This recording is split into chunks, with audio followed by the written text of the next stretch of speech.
maître Doudou Ndoye nekkoon fi ay jamono ay ministre waaye tamit nekk tamit avocat bu mag boo xamante ni si pinc mi moom moomee nag yëkkati ay kàddu di wax ne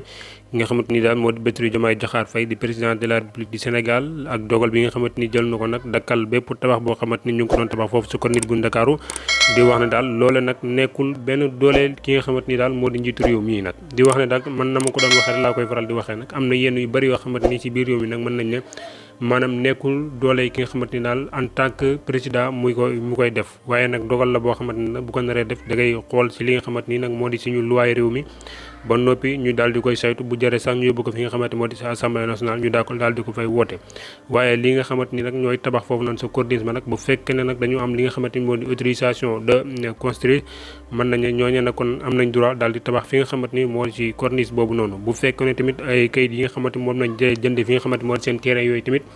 am nañ droit daal di tabax fu nu mel ki nga xamante ni nag moo di njiitu réew mi nag mën nañ ne amul capacité wala amul doole tamit arrêté li nga xamante ni daal moo di chantier yu ni mel di kàddu ki nga xamante ni moo di maître Doudou Ndoye nekk ab avocat bu mag fi nga xamante ni moo di ci réew mi du Sénégal.